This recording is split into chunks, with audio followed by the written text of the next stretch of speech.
Hey, what's up YouTube? Zero again. And I recently received a request to make a video on ball pythons, so that's what I'm doing right now.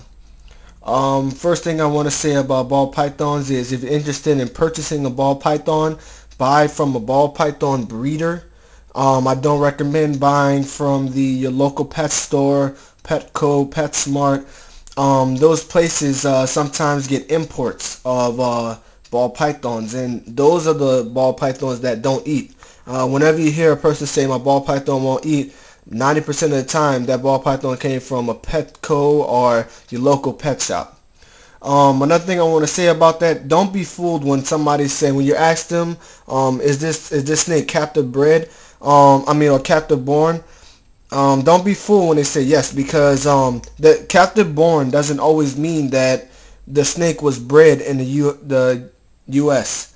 That captive born can mean that they took the eggs from the wild, from the parent in the wild, brought them in and hatched them in their facility. And this can create all kind of problems, such as mites can get on the eggs from the mother, and when they hatch, they can get on the snakes. These snakes will be the snakes that are tough to feed. So you just really want to buy from a breeder who breeds captive bred and born ball pythons. With that said, let's move on to ball python care. Alright, first thing you want to do is you want to get an enclosure. It can be a glass tank like this. It can be a rubber tub like this, or you can get a custom enclosure that's wood. Whatever you want. Just make sure it has proper ventilation and it has a tight fitting top.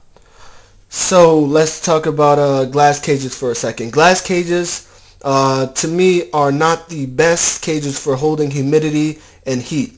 These things are terrible. Of all the cages I mentioned, all the enclosures I mentioned, these are the worst for holding heat and humidity. So I would not recommend a glass enclosure unless you put them in a room that has stable temperature. The reason I got mine in a glass enclosure is because I got 2 heat sources and I have to do extra for the humidity. And I'm going to be switching as soon as I get my tubs. So here's a quick tip again. For security purposes, for your ball python, I would advise putting something on the side, such as construction paper, dark paper, whatever. Put it on something on the side, the back, and the other side of the enclosure to give your ball python security so you can't see in all directions. Alright, so next thing I want to talk about is cage sizes. For a baby ball python, up until they're about 5 to 6 months, I really recommend putting them in something small like a 10-gallon. Large spaces like a 20-gallon, 30-gallon, and 40-gallon, that can really stress out the snake and stop it from eating.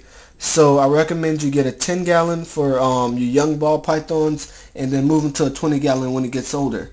10-gallon when they're young. When they get a little bit older, 7 months to 2 years, you can put them in a 20-gallon. And then 3 years and further on, you can put them in a 30-gallon. These guys don't need a huge amount of space.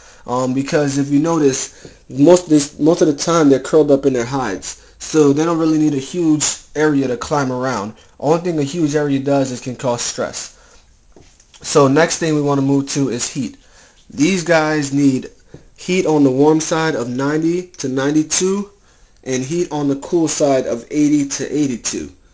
And you can provide this heat gradient with an over-the-tank heater or an under-the-tank heat pad.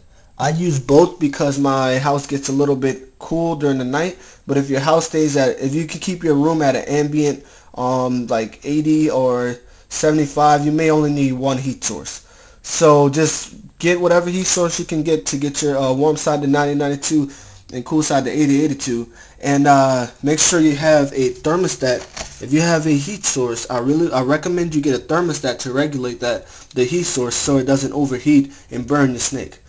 And also another recommendation would be the digital thermometers. Getting 2, one on the warm side, one on the cool side. And I recommend to put them underneath the hide. This is where they're going to spend most of their time. So you want to put your digital thermometer under the warm side hide and the cool side hide, so you know the temperatures. Okay, so next thing I want to talk about is humidity. You want to keep your ball pythons at constant humidity of 50 to 60%, and you want to bump it up to 70% for their sheds. And there's different ways to do this. One way is misting.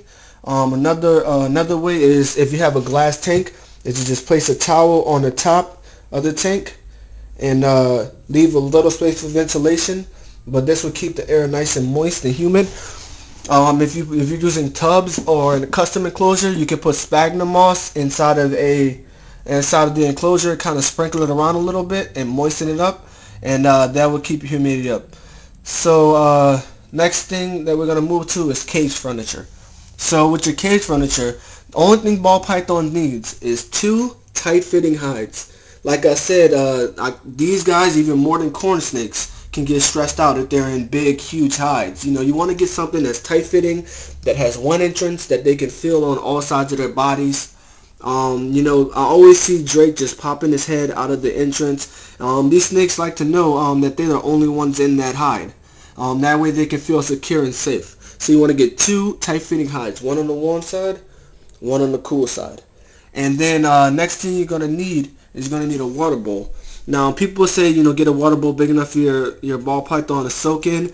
But ball pythons don't soak unless they have mites or have another problem. So you really won't be seeing your ball python soak. But I do recommend getting a big water bowl for humidity purposes, because the water evaporating from the water bowl can raise the humidity in your cage. So next thing you're going to need after you got your cage furniture down, you can use sticks, logs. You can make it as pretty as you want, but the only thing you need is a hide, 2 hides, and a water bowl. And remember, if you're going to buy all that crazy sticks and leaves and all that stuff to make your cage look pretty, make sure you have your thermostat and your digital thermometer first. Don't waste your money on things your snake doesn't need. Use your money wisely on things that'll keep them safe. So make sure you're using your money in the right way.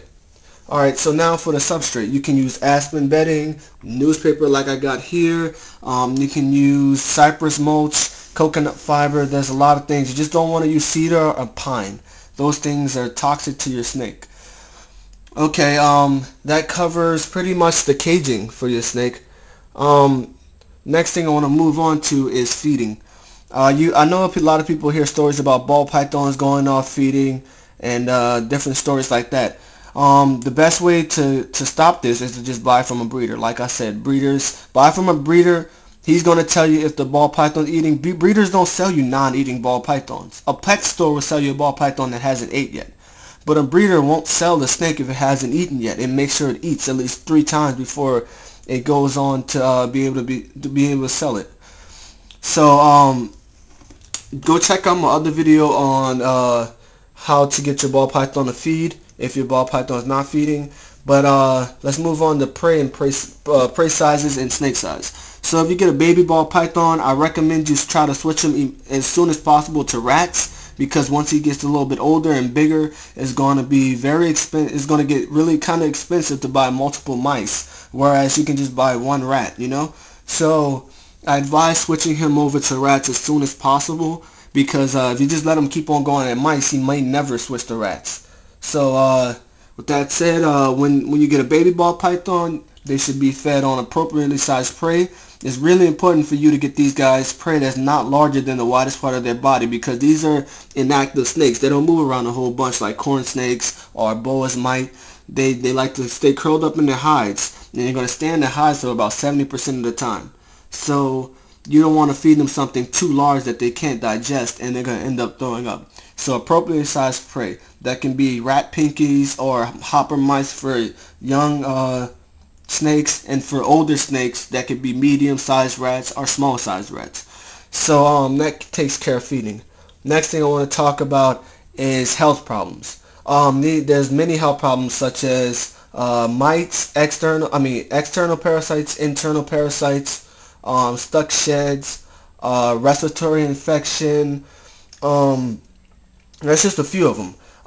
With stuck shed, if you get a stuck shed, that means that your humidity wasn't raised high enough. You want to raise your humidity about 70% during shed. But if you get a stuck shed, all you gotta do is take them, soak them in some lukewarm water, let them stay in there for about an hour, let them crawl through a towel to get the stuck shed off. For respiratory infection, you want to immediately get your snake, you want to raise his temperatures in his cage to about 90 degrees immediately and get him to a vet, because that can be very deadly to your snake. So respiratory infection is a really serious thing, nothing to laugh at. I'll do another video on that a little bit later. But so that was ball python care. Hope you do well with your new ball python if you're looking to get one. Okay, Jerry out.